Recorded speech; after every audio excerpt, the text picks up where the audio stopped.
Hit it, Phil. Da-da-da-da-da-da-da. Can it be the breeze that fills the trees with rare and magic perfume? Oh, no, it isn't the breeze. It's Jackson time. La-da-da-da. Stay tuned. Right after this episode. For our discussion. From Hollywood, the Jack Benny Program with a special guest star, Roberta Peters.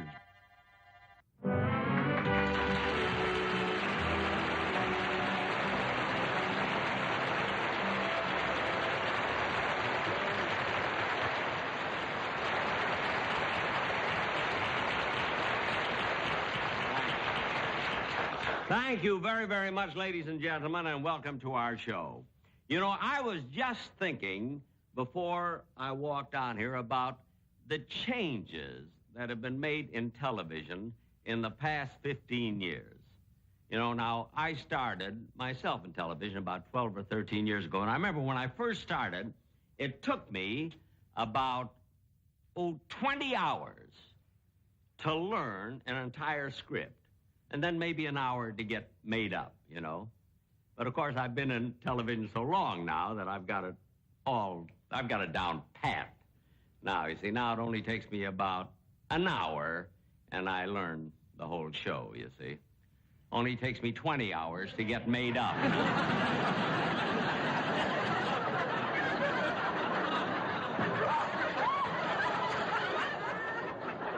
Of course, there are some days, you know, that are worse than others, and then I have to ask the director to tell the cameraman to put the cameras way in back so they don't get too close to me. Like today, I was so rushed I didn't have time to put on too much makeup. As a matter of fact, we have one camera that's across a street.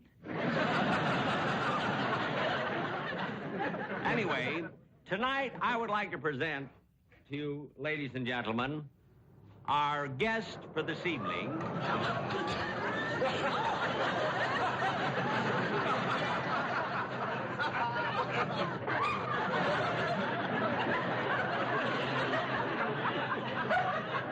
Listen, will you tell that fellow to move the car that's parked in front of the camera, please?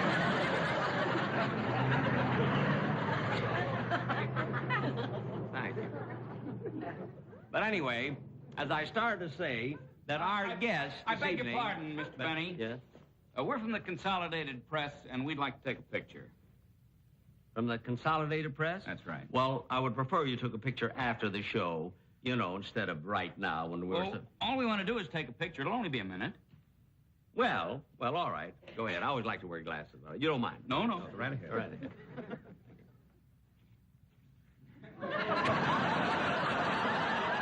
Thank you.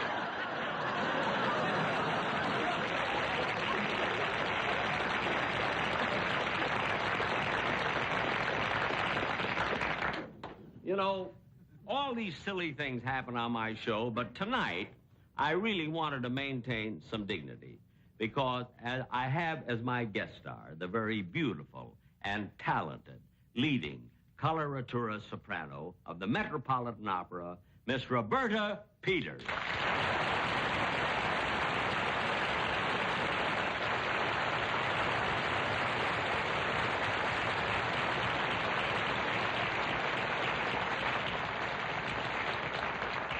Roberta, I can't tell you how proud I am that you are a guest of my type of a show, a comedy show, Oh, really. thank you, Jack. And I'm not the only one that feels that way, the whole crew. Even the boys in the orchestra over there, in your honor, they're wearing shoes. I'm certainly flattered, Jack. And I see that the piano player over there is also wearing white gloves. Oh, well, that's not on account of you. He wears gloves because he doesn't want to leave his fingerprints on anything.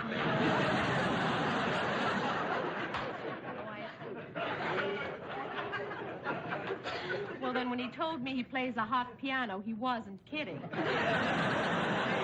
good. Wait a minute.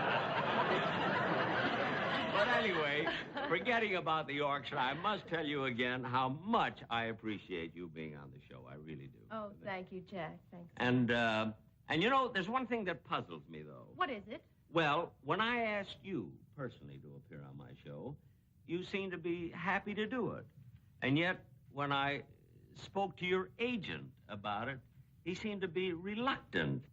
Well, maybe he doesn't like the idea of my being on a show with a comedian. He feels that since I'm of the opera, I should maintain a certain dignity.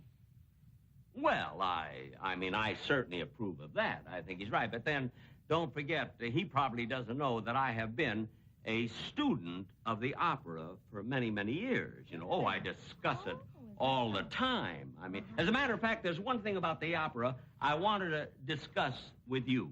What is it, Jack? Now, which male role, do you think is the most important in opera? The role of Mario in La Boheme, or Rudolfo in La Tosca, or Gaudio in La Gioconda? Well, Jack, I find it a little difficult to answer that question. Why? Well, in the first place, the role of Mario is not in La Boheme, it's in La Tosca.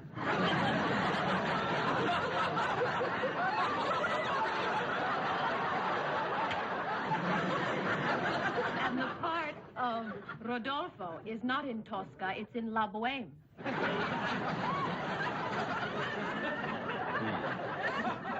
And Jack, the greatest male role in La Gioconda is Enzo. Enzo? Well, how did I happen to think of Gaudio? He's my agent.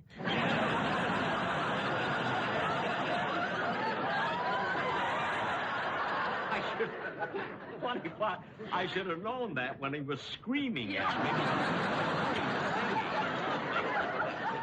But anyway, you know, one of the reasons that I've sort of gotten away from the opera is because, you know, I've gone into the concert field. I do 3 or 4 a year for benefits, you really? see. Oh, I think that's wonderful, Jack. Whatever gave you the idea of playing your violin for charity? For charity? Yeah. Well,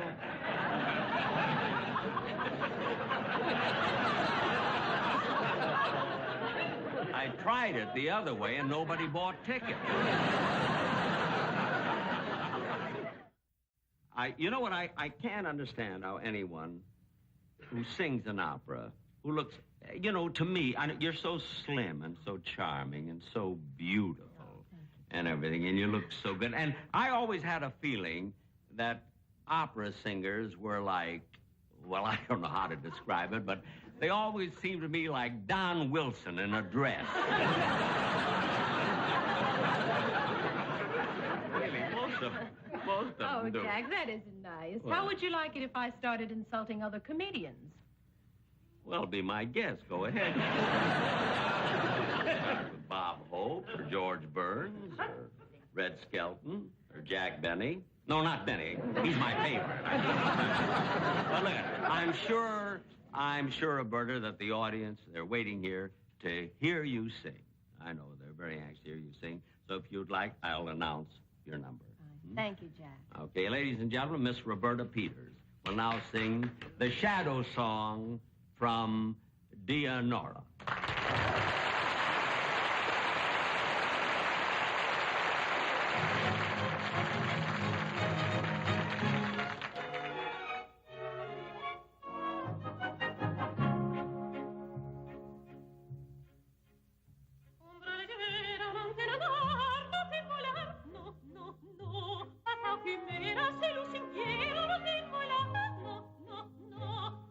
Cara, corria da cara, resta rispondere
Mr. Benny's show, and now I'm behind with my housework.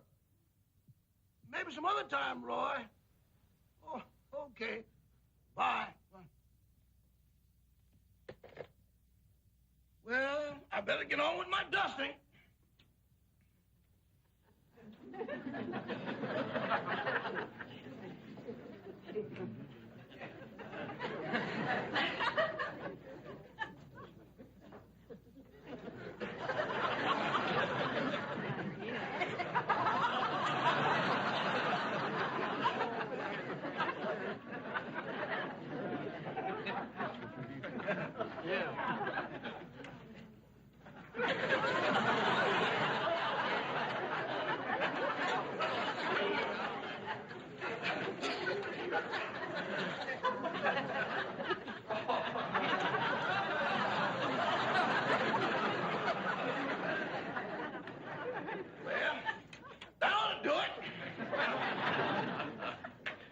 Hello, Rochester.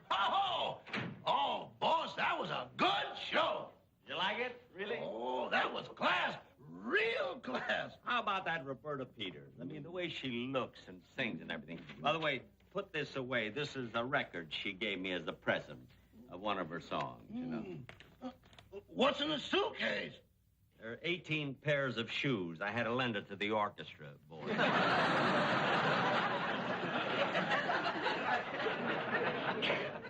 Just shoes, no socks?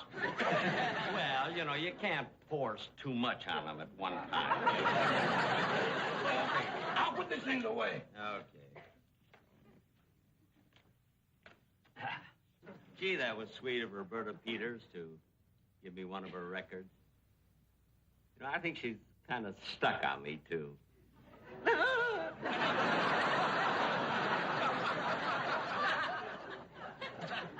Yeah, I wish I were about 30 years younger. Come to think of it, I am.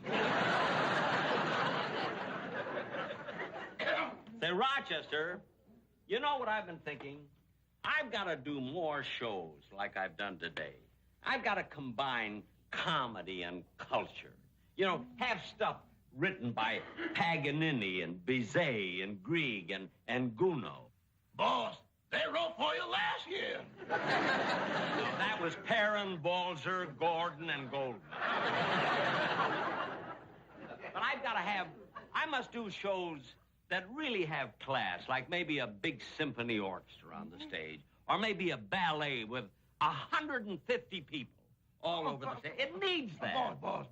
Do you have to think about it now? You're all wound up. Why don't you take it easy? Relax. Relax. I don't feel like reading or anything. Well, why don't we finish that checker game we started this morning? The checker game? Mm-hmm.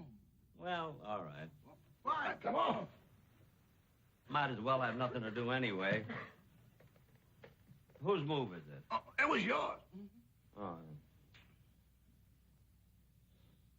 Let's see now. Rochester, I'm kind of hungry. I wish you'd give me a fried egg sandwich, will you, please? One fried egg sandwich coming up.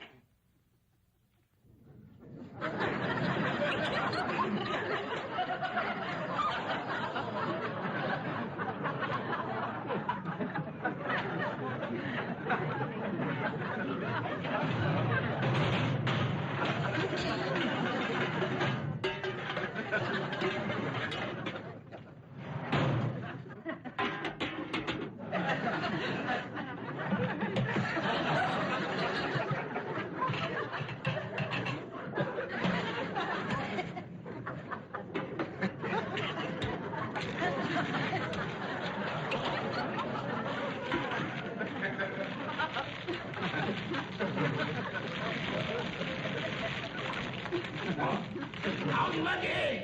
Sunny side up? No, turn it over.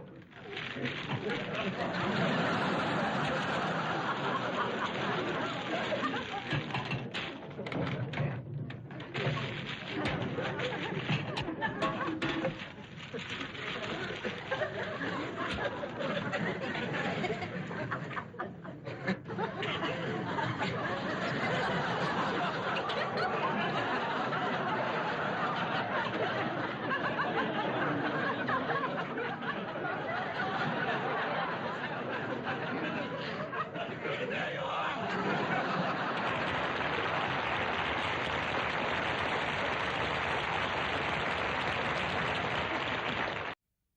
Shall we finish the game now? Oh, I don't know. I don't feel like playing. I'm not in the mood. You know what I'd like to do? I'd like to put on that record that Roberta Peters gave me. Oh, I'm going to okay. do it right now. Fine. Then I'll go and clean up the kitchen. Geez, I hope that Miss Peters wasn't angry when I told her that most opera singers look like Don Wilson in a dress. That was an awful thing to say. I really didn't mean it.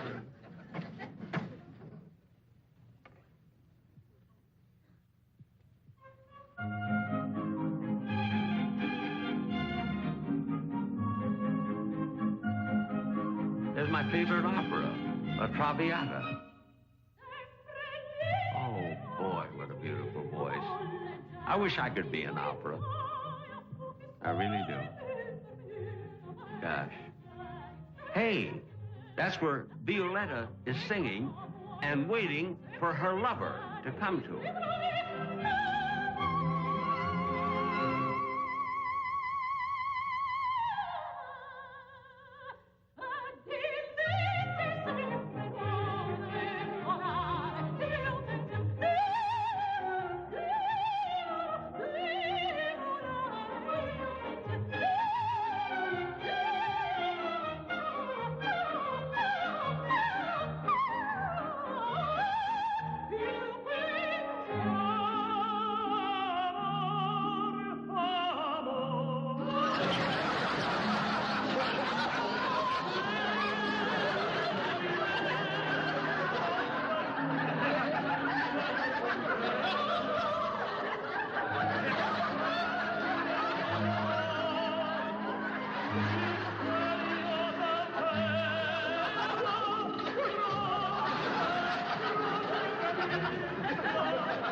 Jack will be back in just a moment, but first...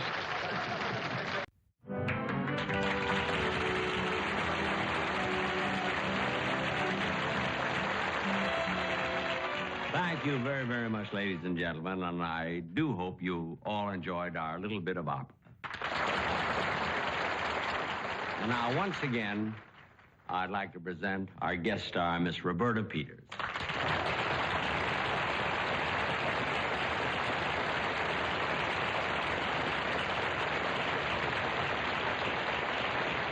Roberta, I do want to tell you how happy I am and to thank you for giving such a wonderful performance. Oh, thank you, Jack. I enjoyed it so much. Did you? Yes. You know, I envy you to be able to sing like that. Gee, I wish I could sing as well as I play the violin.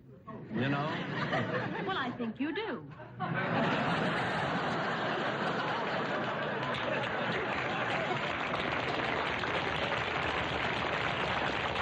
Good finish right there. Goodbye and thanks. Thank you. So long. Thank you. Goodbye.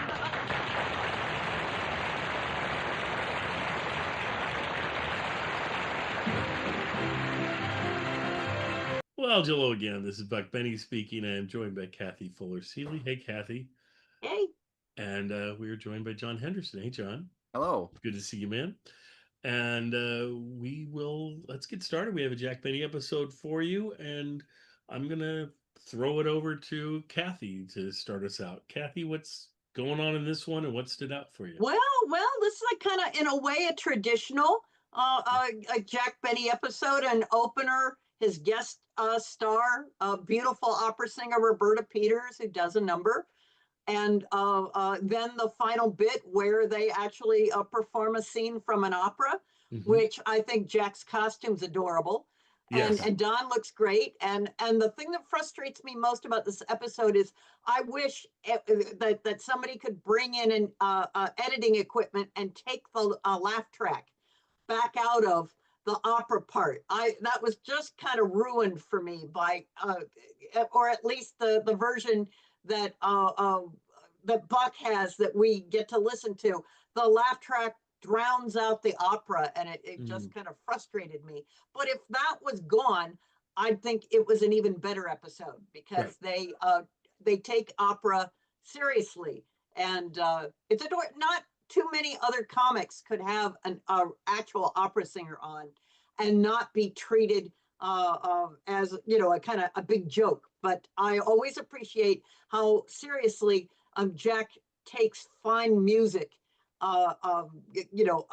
orchestra playing and opera singers, and he's done that throughout his career. And he always finds a way to, how can I honor the person, make the person feel, I'm not going to belittle what they do, but I am going to have fun with it. So, and how can I make it palatable by my audience where not everybody, because I'm sure the network and the sponsors and everybody is like pulling their hair out in an episode like this, like, you're going to lose the audience. You're going to lose the audience. What are you going to do? You know, they're all flipping channels now. But how he can make it so funny with Don again is a highlight. Don's willing to do anything, and then Yeah. he shows it again in this, and it's so funny when he comes in and starts singing, and I mean, Jack's funny in doing it on his own, but it goes to a whole nother level when Don's there and Jack's kind of looking at Don and Don looks at Jack, and their kind of reactions back and forth together, and then them doing it, and they're both where they have these knowing kind of winks to each other, and yet they both commit to it too, and so then that works as well. So I really enjoyed the last part of this episode with that. I didn't think I would nearly as much. I I would have tried it with them maybe actually singing more of the opera. Oh, yeah. And because even if they didn't get it, that would have been funny to hear them trying to do it. But the thing is, they probably couldn't even come anywhere close to even sounding right. So they couldn't, and you can't kind of half do it, and have a background where it's singing it and you're faking it, but you're also singing along to it. It wouldn't work. So I don't know. But John, what are your thoughts on that? I love this episode. I really enjoyed it. It may not be the greatest, most laugh out loud funny episode ever, but this is like the quintessential Jack Benny episode. Yes. I like how it's got the variety format. It's got the chatting portions. Yep. It's also got stuff at home, and it's got a fantasy all rolled into one. Like all these Jack Benny key elements put together in, a great little variety show. So I love that. I always liked the curtain and the monologue and things like that, but I loved the bit where the press photographers ask if they can take a picture. Like I love those sort of off the wall twists that are you don't see coming and are out of nowhere, but you throw them in, and I think that was the highlight of the episode. I loved the opera singer. I thought she did really well. I loved the chat back and forth, and it was funny, like the thing about the piano player wearing gloves so he doesn't get fingerprints on things. You have to have some background knowledge of like who the band is. They're notorious and things like that. And then him trying to talk about opera but getting the names wrong, I thought was a fun way to, like you say, it's poking fun, but it's not poking fun at her or at the opera, but he's letting it, poke fun at himself and his own mistakes and things. I didn't think the Rochester bit worked, where I think that's the one where he's dusting and makes eggs with a big pole. I didn't think that worked too well, but you got to give him, props for trying something new for television. Correct. But when they went into the fantasy, that's something also that you could only do on television. You can't do lip syncing on the radio. No. But it was lots of fun, and it paid off the bit where they said, like, I always thought opera singers looked like Don Wilson in a dress, and then we get to see Don Wilson in a dress, which for some reason I didn't see coming, but I thought was lots of fun. I didn't either, and you're like, how stupid am I? They painted the picture. They're like, here we go. This is what we're gonna do later. And you and it's like, oh, okay. But I don't know. Maybe this just works. That's why John and I can do a podcast. We're so oblivious to all of this that he catches this over and over. You would think after doing podcasts, me for 20 years, they would pick up on the telltale pieces of Jack Benny humor. It's like, nope, they still fool me, and I'm like, oh, Don's in a dress. Look at that. Well, you can see, like, the joke itself stands alone. Like, you can see that playing off the stereotype of the opera singer, and like, oh, that's funny, Don Wilson. But yeah, I thought it was a great payoff, and I thought it was fun. That's what Jack does so well. When they say it, you're like, oh yeah, that is kind of the stereotypical kind of a look that you think of an opera singer being overweight and everything, and you can see and you can visualize 100% Dawn in a dress and everything. But then to actually do it later in the episode, because it just seems like a throwaway line, but you're not, but then when they do it later in the episode, you're kicking yourself. You're like, this should have been so easy for me to see, and yet I didn't connect the dots. Yeah. Well, but that's the joy of it being television humor, because it's one thing I've taken back to a skit on radio where Don had to play a parakeet or something, and he's going cheep cheep cheep. Yeah, you didn't have to see him as a but yes, correct. Well, and it's like, so we're just used to television episodes like a Happy Days episode or some sitcom somewhere where they might do the line about an opera singer being heavy set and everything and compare to someone on the cast that, right? And you would never see it because they don't have a fantasy segment on their show. They wouldn't go to the budget, to the time, to the everything. But this show they do. This show they will, like, all of a sudden do that. They're recreating an opera. Who could think that they would pull that off on a show, on, you know, and in a half, that Jack can do all of this in a half-hour show it's just crazy that they can cram so much in one of his shows.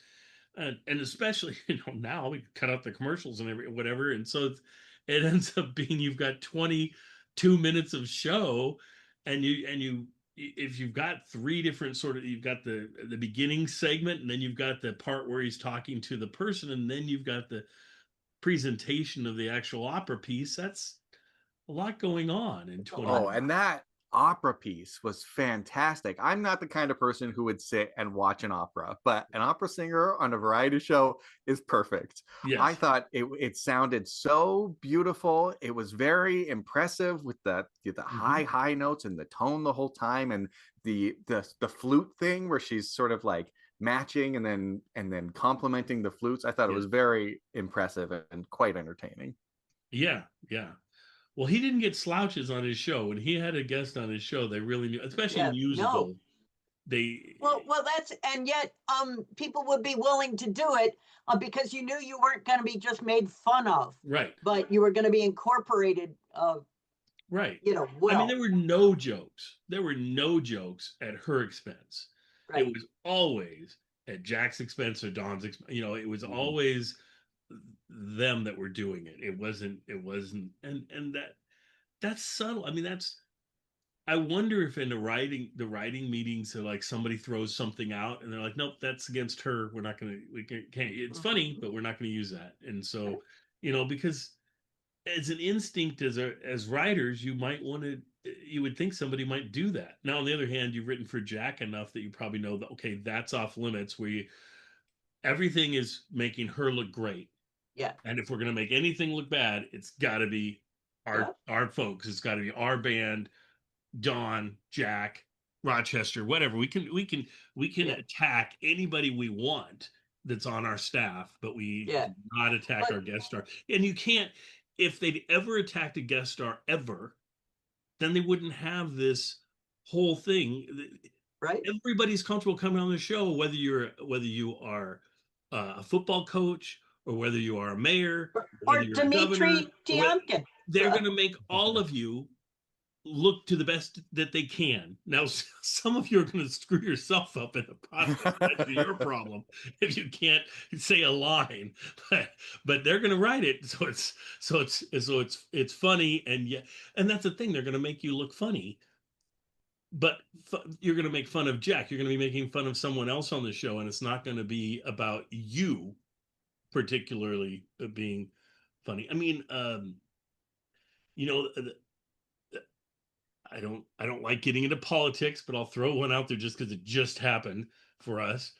Is you know, the astronauts came back and everything, and they're meeting with Trump, and Trump is like, they're asking, are they going to move the NASA where they're going to have the landings or whatever to a different state or something, and he said something about, well, so and so here, he hears about all these things, says he hears everything, he's got great hearing or whatever with his ears, and the guy has huge ears. And I was just thinking when he said that, I was like, Jack would never do that joke, because that is you're bringing down somebody else, and it's what a bully does, and it's just not something that you should be doing, and Well, it's something you would now hope that the our only president thing, wouldn't be doing that either, but well, yeah, but Jack, I mean, he could say fat jokes about Don Wilson, yes, but at least Don Wilson, could sling things back at yes. him. So, but no, Jack never punches down. No. So Yeah, well, and like I say, the cast was all open targets for each other, and more often than not, and you can have them be open targets because there's as many times for Dawn and Mary and Dennis to attack Jack as there are for Jack, so it's all that's open game. But as far as the guest stars go, nope, there's none of that. We can't have that, and they didn't, and that's why they got Marilyn Monroe. That's why they got Bogart. That's why they got this opera singer, and that's why they could get so many people. So anyway, but yeah. Anything else about this episode? Only that Jack calls out his writers, and I thought that was funny. Yeah. He does that every once in a while, calls out the writers, and I always like it when he does that too. And I like when we're talking about how do you pitch the Benny show, because making the joke about that he had all the orchestra people wear shoes, and then he comes back home with a suitcase full of shoes. Yes. Again, a show that's been on for nearly 30 years at that point, so that the audience brings with it such a rich history that that the show could definitely make jokes out of tiny little remembrances of things past.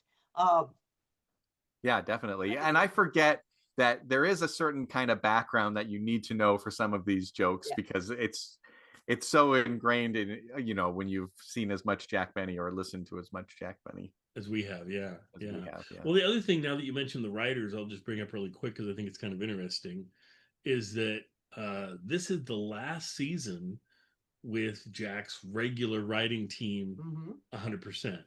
You're going to Milt Josephsberg ends up leaving and joining the Lucy show. Yeah. And Tackleberry leaves too. I can't remember where he goes to, but he goes and does various things. So he's going to lose two of the writers that he's had since 42-ish or something like that, if I remember right. And then he's going to get a new set of writers. And I think he has then, because of how many episodes he has, I would assume, that he starts having them work in where two writers, his Wedlock and Hughes, I think that are his new writers that join him, but I think they work and create an episode, and then like his traditional writers will create an episode, and they don't really work together on episodes as much. They more do this ping-ponging stuff. Yeah. But we'll just have to see next season. We'll kind of pay attention to that as that change sort of happens. But this, like I say, this is the last season. Though we just got into this season, at least as far as we're concerned, we're really probably a third of the way through it by now. But it feels like this episode was early January 62. Right. Yeah. So that's maybe halfway through. Yeah. But anyway, and these seasons, most of these seasons recently have had like 17-ish episodes that we have availability of, and I think this one is 17. Next season is the biggest season of Jack Benny that we'll ever have. It's 21 episodes that are circulating somehow, and so that's far over half the season. I'm not sure how many they did in this season. I'm willing to bet it's about 30, so we're probably getting 2/3 of the season or something. And then after that, we'll get a season of 19 or 20. And then his final season, we have like very few, not few, but I think we get 10 or 12 or something. So remind me, we may have talked about this before, but I forget. I feel like with the radio show, if there's an episode missing, it's because it doesn't exist. It's been lost to history. Right. But with the television show, they're all somewhere. They're just not released to the public. Is that right? Everyone still exists. Now, is that going to always be the case? I don't know. All it takes is a fire somewhere, and all of a sudden they don't exist anymore. But many of them exist in 2 locations. We've got some of them, I believe, and Kathy can maybe point this out if I'm wrong, but I think some of them are at UCLA? Uh-huh. And then some of them are in Wyoming? I don't know. It's like the Library of Television. Television. The American Heritage Center in Wyoming. That's so. Right. I mean, that's where Benny's 2 collections are. UCLA and Wyoming. That's probably where the 2 are at then. Yeah. But you don't know if CBS has some. I thought that could be. So it is confusing. They're at least in those 2 places, and then they may be more some of the episodes. But and in Laura's book, she'll have like where the episodes are existing, and every single episode has a place that it's at, which is lovely. It would just be lovely if they would be willing to share those with us. I actually think some of them, even for if some they of these, wouldn't share with anybody else, if they would just share with us and we could present them and have them, that would be wonderful. I was going to say, I do think for some of these things, they're in these archives or whatever, and you can actually book an appointment to go and watch it and leave and not record it, but you can go and watch it and leave. And maybe a few of them deserve that. Oh, just to clarify, through Laura's marvelous book, she says that in these years, he would do 28 episodes a season. Okay. Oh, wow. So the one where we had 21, we're missing like 7 episodes of that season. So that shows how much we have of that season, that next season, which is really impressive. So it's nice. It's nice that we have so many of these to look forward to. It'll be interesting to see how the writing changes now that it's gone weekly. And I do think we're going to hit more episodes that are less we're less enamored with than some of the others. But we've been impressed. This season has had a lot of really great episodes. So I'm hoping that we're going to keep doing that. And there's still more Jimmy Stewart episodes to look forward to, and lots of great things coming up. So, and then when he changes, certainly in 64-65 season becomes where he moves from CBS to NBC. It's interesting what they're going to do there. We'll have to see. I don't know if they change any writers, what happens there. I know that it feels a little different. I mean, certainly that season they have I know the Smothers Brothers are on at least once. They have Peter, Paul, and Mary on in that last season, I believe. So maybe they start having more current big name guest stars and not so much historic folks, but I'm not sure. So we'll just see as we go. But anyway, enjoy, like I say, the episode. Thank you guys so much, and we'll see you. Let's see. This will be a Sunday episode. So we'll see you the following week for more episodes. So yay!